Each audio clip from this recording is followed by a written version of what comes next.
नहीं, प्रियंका के प्लेटफॉर्म में आपका बहुत बहुत स्वागत है।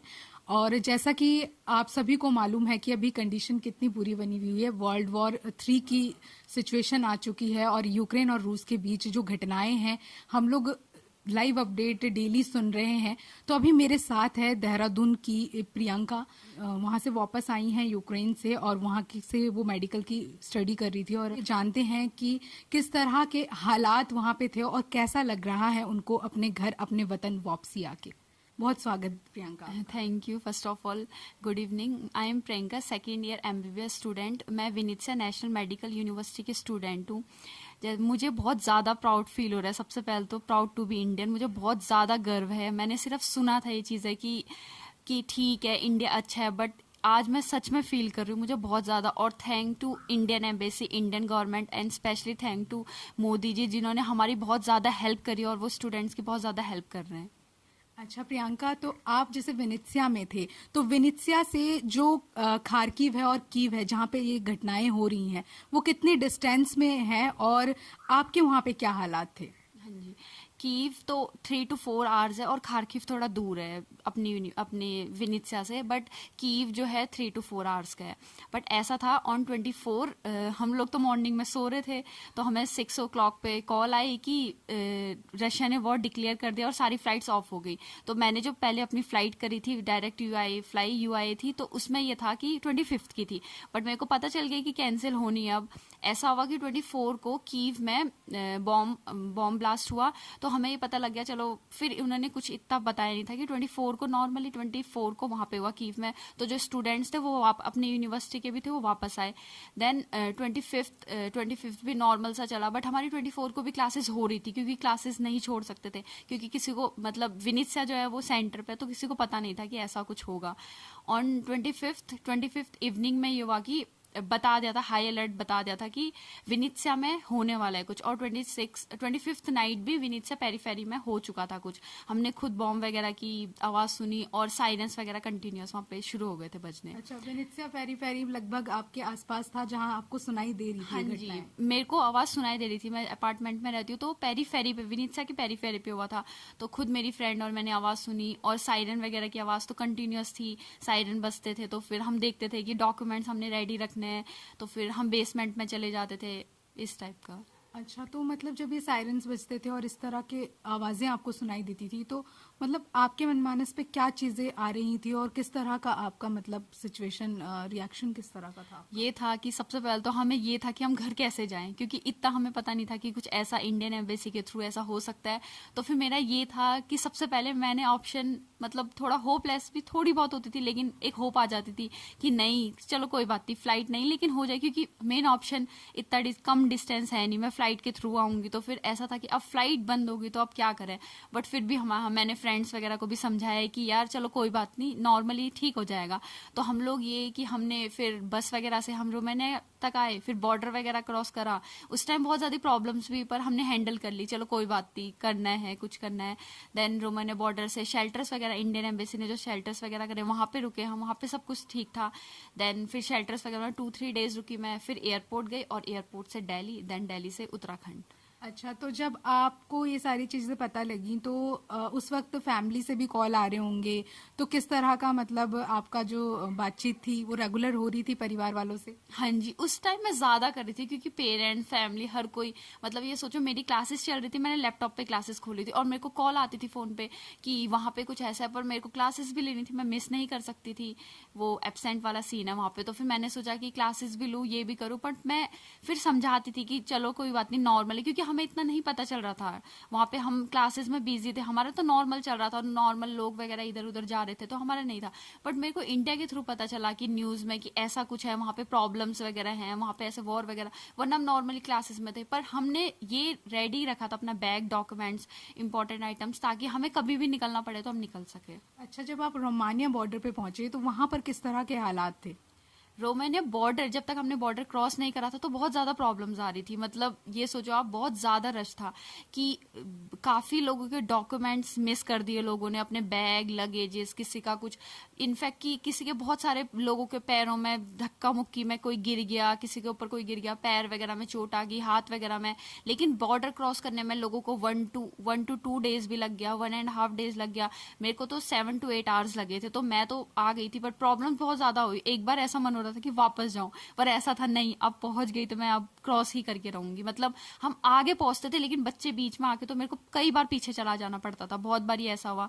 बट वहां पे प्रॉब्लम है, उसके बाद जैसे बॉर्डर क्रॉस करा तो फिर अपने आप को हम बहुत ज्यादा सेफ फील कर रहे थे कि मैं बॉर्डर क्रॉस कर रही हूँ, तो मुझे प्राउड सा भी फील हो रहा था, अब मैं सेफ हूँ। क्योंकि ऐसा था कि बॉर्डर से पहले यूक्रेनियन प्रॉब्लम्स था बहुत ज्यादा कि बसेस वगैरह में दिक्कत, लेकिन जैसे मैंने क्रॉस करा तो मेरे को बहुत ज्यादा प्राउड फील हुआ कि, और फिर वहां पे शेल्टर्स वगैरह में लेकर गया मैं, और शेल्टर्स वगैरह में खाना पीना हर चीज बहुत ज्यादा अच्छी फैसिलिटी की थी इंडियन एम्बेसी ने। तो प्रियंका, जैसे रोमानिया बॉर्डर से आप होकर आए, तो रोमानिया बॉर्डर पे और भी अदर कंट्रीज के भी जो स्टूडेंट्स थे वो लोग भी वहाँ पे थे? हाँ, वहाँ पे सारी कंट्रीज के थे, बट इंडियन मैक्सिमम है वहाँ पे, लेकिन और कंट्रीज के भी थे, नाइजीरियंस थे, पाकिस्तान वगैरह के थे, काफी स्टूडेंट्स थे। अच्छा, तो आपको क्या लगता है, मतलब जो आपकी नॉलेज में है, आपके साथ के जितने भी इंडियन स्टूडेंट्स थे वो सभी लोगों की वतन वापसी हो गई है या फिर कुछ अभी वहाँ पे रोमानिया बॉर्डर पे फंसे हुए हैं? हाँ, मैक्सिमम बच्चे तो आ चुके हैं, लेकिन कुछ कुछ बच्चे हैं, कुछ बच्चे शेल्टर्स पे हैं, कुछ एयरपोर्ट वगैरह पे रुके हैं, लेकिन मैक्सिमम बच्चे मेरे जितने कांटेक्ट में, मेरे फ्रेंड्स वगैरह जिनको मैं जानती हूँ, वो मैक्सिमम बच्चे आ चुके हैं। और कुछ शेल्टर्स पे हैं, लेकिन शेल्टर पे बहुत ज्यादा सेफ है, तो एक हिसाब से हमें बहुत ज्यादा अच्छा लग रहा था कि घर टाइप है, तो शेल्टर्स पे हैं और मैक्सिमम आ चुके हैं काफी स्टूडेंट्स मेरे विनित्सिया के। चलो प्रियंका, बहुत बधाई कि आप घर वापसी आ चुके हैं, अभी अपने परिवार के बीच हैं, अपने वतन में हैं और बहुत सेफ हैं। लेकिन अभी आगे का आपने क्या सोचा है कि जैसे आपका एमबीबीएस सेकंड ईयर था, तो अभी जिस तरह के वहाँ पे हालात बने हुए हैं, वहाँ पे और भी स्टूडेंट्स फंसे हैं, तो मतलब क्या आप कहना चाहेंगे इस पर? सबसे पहले तो मैं ये कंटिन्यू करना चाहूंगी, मैं सोचती हूँ कि चाहे कुछ टाइम लग जाए, 1-2 मंथ्स लग जाए, पर वॉर सबसे पहले स्टॉप होनी चाहिए ताकि हम कंटिन्यू कर सके। क्योंकि हम ट्रांसफर लेंगे हमें तो बहुत ज्यादा प्रॉब्लम्स होंगी, क्योंकि एक होता है जैसे वहाँ लैंग्वेज है, मैं किसी और कंट्री पे लूँ तो वहाँ पे लैंग्वेज का प्रॉब्लम, या फिर मैं इंडिया में भी आऊँ, अब जैसे वहाँ पे हमारा 6 years का था, यहाँ पे 5 years का, तो उसमें भी प्रॉब्लम होंगी। डिग्री तो है लेकिन प्रॉब्लम्स आती है काफी, मेरे को ट्रांसफर लेने में बहुत ज्यादा प्रॉब्लम, फिर फीस स्ट्रक्चर का चेंज हो जाएगा, मुझे लैंग्वेज का प्रॉब्लम हो जाएगा। बट वहाँ पे ये है, सबसे पहले तो मैं सोचूंगी कंटिन्यू हो जाए, वहाँ पे सारी चीजें नॉर्मल हो जाए, ताकि पेरेंट्स तो भेजेंगे नहीं, बट हमें बोलना पड़ेगा कि फ्यूचर वगैरह है हमारा। क्योंकि 2 साल अभी स्टूडेंट्स के 6 ईयर पे थे बच्चे, उनको डिग्री मिलने वाली थी 2-3 मंथ्स में, उनकी ज्यादा प्रॉब्लम है, तो प्रॉब्लम तो है कि, और मैं सबसे पहले ये सोचती हूँ कि कंटिन्यू हो जाए और वहाँ पे हर चीज सही हो जाए। तो प्रियंका, अगर जैसे जो मतलब फैसिलिटीज आपको वहाँ मिल रही है, जो आप स्टडी वहाँ कर रहे हैं, अगर वो भारत में ऐसा हो जाए आने वाले टाइम में, तो वो कैसा रहेगा? आप उसके लिए क्या कहना चाहेंगे? हाँ, ये तो है। देखो, फर्स्ट ऑप्शन मेरा बचपन से एम था कि मेरे को डॉक्टर बनना है, मेरे को ये था कि मेरे को बहुत ज्यादा हेल्प करनी है इंडिया की, तो मैं सबसे पहला ऑप्शन मेरा ये था कि मैं इंडिया में ही डॉक्टर बनूं, मेरे पास कोई ऑप्शन नहीं था पहले। बट एक ये मेरा सेकंड ऑप्शन है कि अगर मुझे नहीं मिला यहाँ पे, कोई भी चीज हो सकती है, वो सीट्स कम है, स्टूडेंट्स की मेरिट हाई जा रही है, तो इसलिए मेरा सेकंड ऑप्शन था, क्योंकि मुझे एमबीबीएस करना था। अब मैं इस चीज के लिए नहीं हट सकती ना कि मुझे इंडिया में नहीं मिल रहा है एमबीबीएस तो मैं एमबीबीएस छोड़ दूं, मैं अपना एम तो नहीं भूल सकती। तो मुझे ये था कि मुझे फॉरेन में जाना है, और फिर यूक्रेन वगैरह मेडिकल के फील्ड में काफी अच्छा है, तो मैंने ये सेकंड ऑप्शन बनाया था कि मैं जाऊं, तो मैं इसलिए यूक्रेन गई। बिल्कुल। तो अभी आप क्या कहना चाहेंगी? अभी बस मैं यही कहना चाहती हूँ, इंडियन एम्बेसी ने, इंडियन गवर्नमेंट ने हमारी काफी हेल्प करी, उत्तराखंड गवर्नमेंट ने दिल्ली से यहाँ आने तक बहुत ज्यादा हेल्प करी, तो मैं बस सबका बहुत ज्यादा थैंक यू बस ये बोलना चाहती हूँ कि हम जैसे सेफली अपने पेरेंट्स के पास है, हम खुश हैं। आज मेरी मम्मा को बहुत ज्यादा प्रॉब्लम हुई, फादर वगैरह को प्रॉब्लम, रिलेटिव्स, फ्रेंड्स, सबको बहुत ज्यादा प्रॉब्लम हुई, तो बस मैं ये बोलना चाहती हूँ कि जैसे हम आए, सारे स्टूडेंट्स को जल्द से जल्द लाया जाए सेफ्टी, और उनके घर तक पहुंचाया जाए। बहुत बहुत धन्यवाद प्रियंका थैंक आपका। यू। अभी हमारे साथ ये प्रियंका थी, जो कि अभी वापस आई हैं विनित्सिया से, जो कि यूक्रेन में है, और वहां से वो किस तरह के सिचुएशन से लौटी हैं, उन्होंने अपनी पूरी जर्नी को हमारे साथ साझा किया, किस तरह की उन्होंने सिचुएशंस वहां पे फेस करी, और वाकई में बहुत ब्रेव लड़की हैं कि जो इतनी सारी सिचुएशन को फेस करके और अपनी फैमिली को सांत्वना दे रही है कि यहाँ सब कुछ ठीक है, और साथ ही वो ये भी चाहती हैं कि जो स्टूडेंट्स वहां फंसे हुए हैं वो भी वापस आए। इन्होंने इंडियन एम्बेसी का भी बहुत ज्यादा शुक्रिया किया है कि उन्होंने उनको बहुत सेफफुली वतन वापस कर दिया है। तो अभी प्रियंका बहुत सेफ है और अपने घर में अपने परिवार में है। तो हम यही चाहेंगे कि जो बाकी के स्टूडेंट वहां पे फंसे हैं वो भी सेफली अपने अपने वतन वापस आ जाएं, चाहे वो इंडिया के हों या किसी भी कंट्री को। तो अब हम बात करेंगे प्रियंका की माता जी सीमा जी से, और सीमा जी से पूछते हैं कि जब उनकी बेटी वहां फंसी थी तो किस तरह के हालात बने हुए थे। नमस्कार। नमस्कार।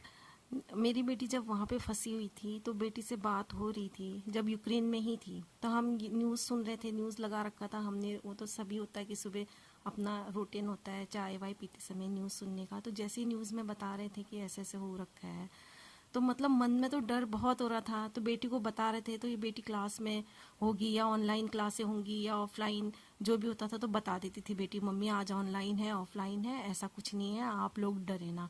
तो हम यहाँ न्यूज़ देखे जा रहे थे, बस दिमाग में वही चल रहा था कि क्या होगा कैसे होगा। जब बेटी को मैंने कॉल किया या बेटी का मैसेज आया, मम्मी आप लोग घबराओ मत, और जैसे अगर ऐसा कुछ घटना होगी तो हम वहाँ से निकलने की कोशिश करेंगे। तो मैंने बेटी को बस यही बोला, बेटी क्या कहते हैं, अपना बैग पैक करके रखना और कुछ मत लाना, सारे सामान कपड़ा वहीं छोड़ देना। बेटी को तो ये था कि हम दोबारा जाएंगे, तो बोली थी मम्मी मेरा सामान है, ये है वो है। मैंने कहा बेटा ये इन सब चीज़ों के बारे में मत सोचो, सिर्फ अपने डॉक्यूमेंट्स लेके आओ। क्योंकि उस समय हमारा मन यही हो रहा था कि अपना बच्चा, हर कोई माँ बाप चाहेगा कि बच्चा सही सलामत अपने घर पहुंचे। हर माँ चाहेगी, हर बाप यही चाहेगा कि हमारे बच्चा सही सलामत अपने घर पहुंच जाए और अपने डॉक्यूमेंट्स ले आए। अगर कोई बात कल के दिन हो भी जाती है या फिर दोनों कंट्रीज के बीच समाधान नहीं हो पाता है या हो जाए तो अच्छी बात है, अगर नहीं हो पाता तो हम ये सोचते थे कि स्टार्टिंग से अपने डॉक्यूमेंट्स लेके बच्चा कुछ तो कर ले। जी, तो सीमा जी जैसे अब ये सारी सिचुएशन कंट्रोल में आ जाती है तो फिर आप क्या करेंगे? आप प्रियंका को वापस वहां भेजेंगे स्टडी के लिए? कैसा मन है आपका? अभी तो वहाँ के हालात देख के तो, अगर सब कुछ ठीक हो गया, नॉर्मल हो गया, वहाँ के हालात देख के तो मन करता नहीं है कि हम भेजें बच्चे को। क्योंकि जो जिस माँ बाप के ऊपर ये चीज़ बीती है ना, हम पूरी पूरी रात नहीं सोए हैं। जिनके बच्चे वहाँ पे होंगे ना, जो बॉर्डर में अभी भी फंसे हैं, मैं उनके लिए भी दुआ करती हूँ कि सबके बच्चे बस सही सलामत आ जाए। अभी भी यही दुआ कर रही हूँ कि मेरी बेटी घर पहुँच गई, लेकिन वो भी मेरे अपने बच्चे हैं। हर माँ यही चाहेगी, हर बाप यही चाहेगा माँ बाप की उनके बच्चे सही सलामत पहुँच जाए। अब भेजने का तो मन नहीं होगा, लेकिन बेटी मेरी हमेशा यही बोलती है, मम्मी देश की सेवा करनी है, चाहे हम डॉक्टर भारत में बने या वहाँ बने, आएंगे तो हम अपने देश में ही, तो मैं तो जाऊंगी बोलती है। तो हमने बच्चों को, जब इतनी हिम्मत हमें बच्चे दे रहे हैं, जबकि हमारे बच्चों के साथ इतनी घटनाएं हो रही थी, जब घर आई बेटी तो उसने बताया मम्मी हमने ऐसा ऐसा देखा, आवाज़ें आ रही थी बम की, लेकिन उन्होंने हमें नहीं बताया ये सब। नहीं मम्मी हम नॉर्मल हैं, आप टेंशन ना करो। और सारे रिलेटिव्स के भी फ़ोन आ रहे थे, रिश्तेदारों के, कि वहाँ पे क्या हो रहा है। इतने मैसेज आ रहे थे, डीएम साहब का भी कॉल आया, उन्होंने पूछा कि आपकी बेटी आई नहीं आई। और सबसे बड़ी बात तो हमारे भारत सरकार, देखिए हमारे भारत सरकार ने इतना, मतलब इस टाइम पे बच्चों को उन्होंने हमेशा साथ तो हमेशा ही दिया है, और इस टाइम पे तो एक एक बच्चे को लाना, 7 समुद्र पार है बच्चे। हमारा बच्चा सिर्फ स्कूल या कॉलेज भी जाता है तो हमें कितनी टेंशन होती है, बच्चे घर नहीं आते हैं तो हम टेंशन में रहते हैं कि बच्चा अभी तक नहीं आया, टाइम ज़्यादा हो गया, रास्ते में ट्रैफिक है, कि क्या बात है, गाड़ी गुड़ी लेकर गए हैं, तो हर माँ को टेंशन होती है। लेकिन देखिए ना आप, वहाँ यूक्रेन से एक एक बच्चों को लाना, और भारत सरकार ने इतनी मदद की, हमारे प्रधानमंत्री मोदी जी ने इतनी हेल्प की, मतलब इतनी हेल्प तो कोई भी नहीं कर सकता, कोई भी नहीं कर पाएगा। और इतना इंडियन एम्बेसी, जैसे बच्चों ने यूक्रेन बॉर्डर क्रॉस करके आए, रोमानिया में आए, तो वहाँ पे इंडियन एम्बेसी थी, और रोमानिया लोकल्स पब्लिक ने भी बहुत हेल्प की है बच्चों की। उन सब का तो मैं मतलब दिल से धन्यवाद देना चाहती हूँ। बहुत बहुत शुक्रिया सीमा जी हमसे जुड़ने का, आपने जो जानकारी साझा करी, और आप चाहती हैं कि जो बाकी के बच्चे भी फंसे हैं वो भी जल्दी वतन वापसी आ जाए। तो हम भी यही चाहते हैं कि जो भी बच्चे वहाँ फंसे हैं वो जल्दी वतन वापसी आ जाए। धन्यवाद।